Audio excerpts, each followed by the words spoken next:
Hello students, कैसे हैं आप? पीएससी पीएससी जो है वो एक जॉब नहीं, अपने आप में ड्रीम है। ठीक, ये वो प्लेटफॉर्म है जहां पर स्टूडेंट्स अपने आप को सिर्फ और सिर्फ एक यूपीएससी से नहीं जोड़ता, इवन नेशन नेशन के डेवलपमेंट, उसके फ्रेमिंग, उसके क्रिएशन के साथ साथ जोड़ता है। अगर बात करें, अगर आप सीधे डायरेक्टली अपने नेशन के साथ जुड़ना चाहते हैं, उसके लिए कुछ करना चाहते हैं, तो यूपीएससी अपने आप में बहुत बड़ा प्लेटफॉर्म है। एवरी ईयर लाखों की संख्या में बच्चे आते हैं, ठीक है, यूपीएससी की तैयारी करते हैं, जिनका सपना है आईएएस बनना, आईपीएस बनना, आईआरएस बनना। इनमें से हजार ही सेलेक्ट हो पाते हैं। क्यों? क्योंकि वो हजार बच्चे सेलेक्ट होना चाहते हैं, वो उस चीज़ को फॉलो करते हैं, उस एलिमेंट्स को फॉलो करते हैं जो एक आईएएस बनने के लिए ज़रूरी है, रिक्वायरमेंट है। ठीक, इसमें से कुछ चीज़ें हम आपको बताने वाले हैं। पहला, डिसिप्लिन। डिसिप्लिन जो है ये सबसे मैंडेटरी है।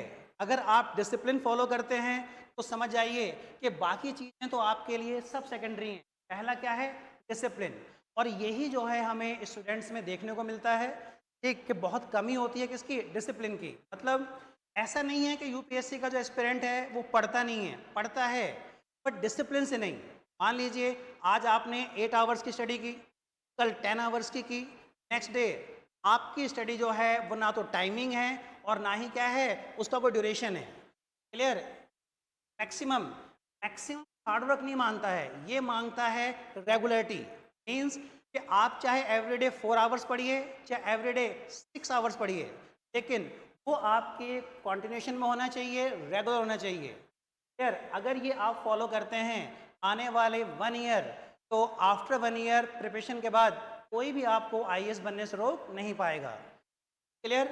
उसके बाद अगर रेगुलर आप पढ़ते हैं, रेगुलर आप सब्जेक्ट्स पढ़ते हैं, उन सब्जेक्ट्स को आप आपस में इंटीग्रेट करते हैं, क्लियर, तो फिर आपकी नॉलेज जो है वो डीपली डेप्थ वो क्रिएट होगी।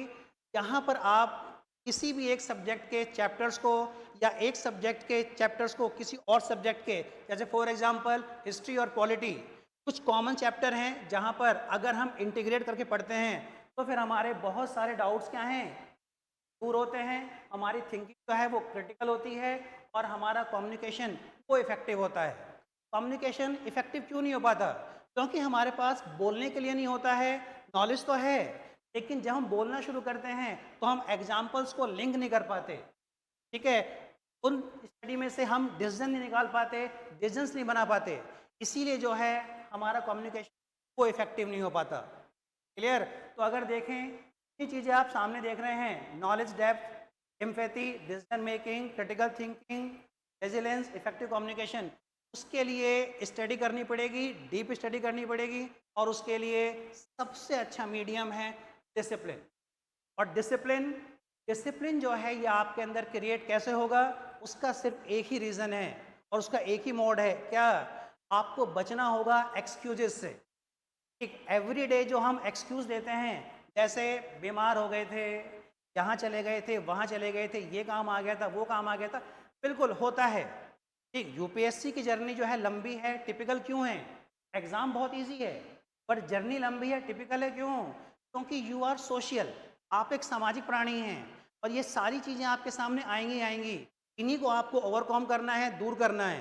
क्लियर? और उसके लिए एक्सक्यूज से बचना है। ठीक है, बीमार पड़ गए, कोई बात नहीं, इंसान है, मेहनत करेंगे, बीमार पड़ेंगे, तो आप उसे क्या कीजिए, पॉजिटिवली लीजिए कि ठीक है, मैं बीमार पड़ा हूँ या मुझे कुछ काम था, तो मैं इसे एक्सक्यूज़ नहीं बनाऊंगा, अपनी गलती मानूंगा, ठीक, और आगे से कोशिश करूंगा कि कम से कम बीमार पड़ें, हो सके तो ना बीमार पड़ें, ऐसा काम करें। और जितने काम हैं उन्हें हम अपने स्पेयर टाइम में डालें। क्लियर? तो अगर एक्सक्यूज़ देने से बचेंगे तो डिसिप्लिन, क्लियर, ये हमारे अंदर ऑटोमेटिकली आ जाएगा। क्लियर? और ये अपने आप में क्या है, एक हैबिट है। क्लियर?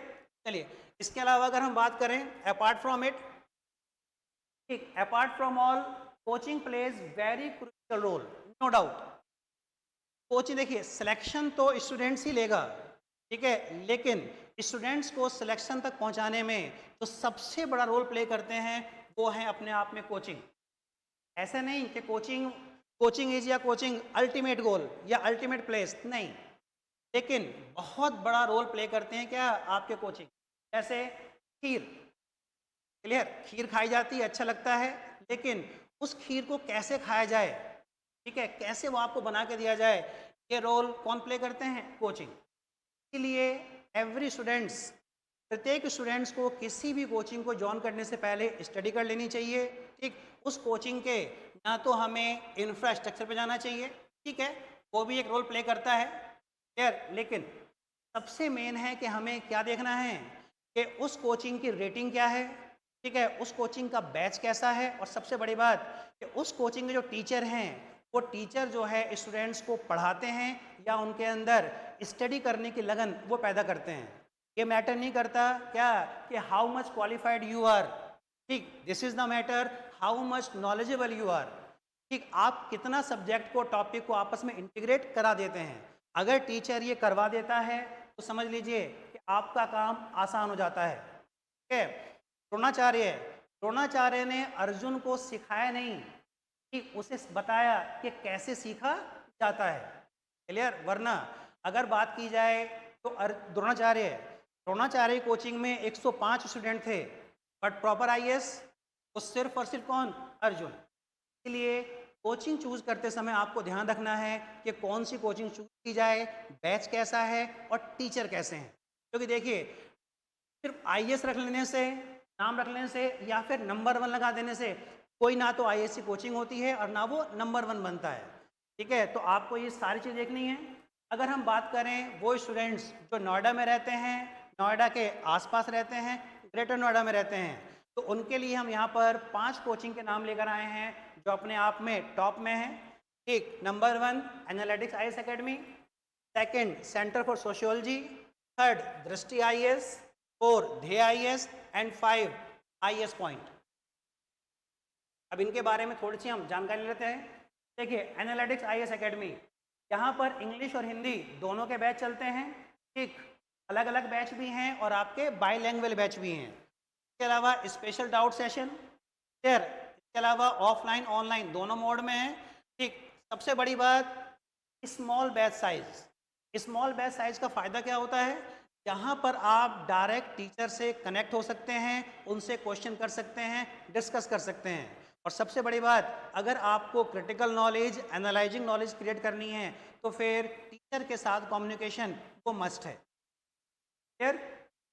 अब रेटिंग की बात करें तो 5 में से 4.8 रेटिंग तो दिया गया किसको? एनालिटिक आईएएस एकेडमी को। सेकंड सेंटर फॉर सोशियोलॉजी, यहाँ भी जो बैच चलता है वो इंग्लिश और हिंदी में है, स्पेशल डाउट सेशन है, क्लियर, ठीक। और इसके अलावा अगर बात करें तो इसकी रेटिंग 4.7।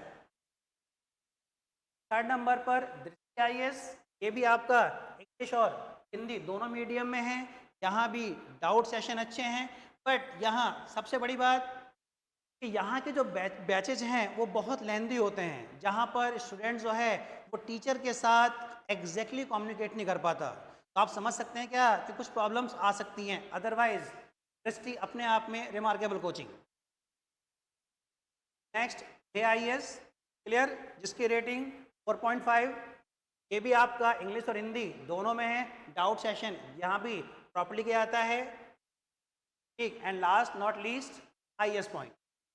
आई होप आपको आपकी प्रॉब्लम का सॉल्यूशन मिल गया होगा, बट इसके बाद भी आपसे एक ही बात कहेंगे कि आप अच्छे से स्टडी कीजिए, क्योंकि देखिए पैसा not a big deal, clear. ये स्टूडेंट जिसके पास है वो भी देता है, जिसके पास नहीं है वो भी कहीं ना कहीं से अरेंज करता है, क्योंकि सबका सपना है IAS बनना, अपने नेशन को सर्व करना।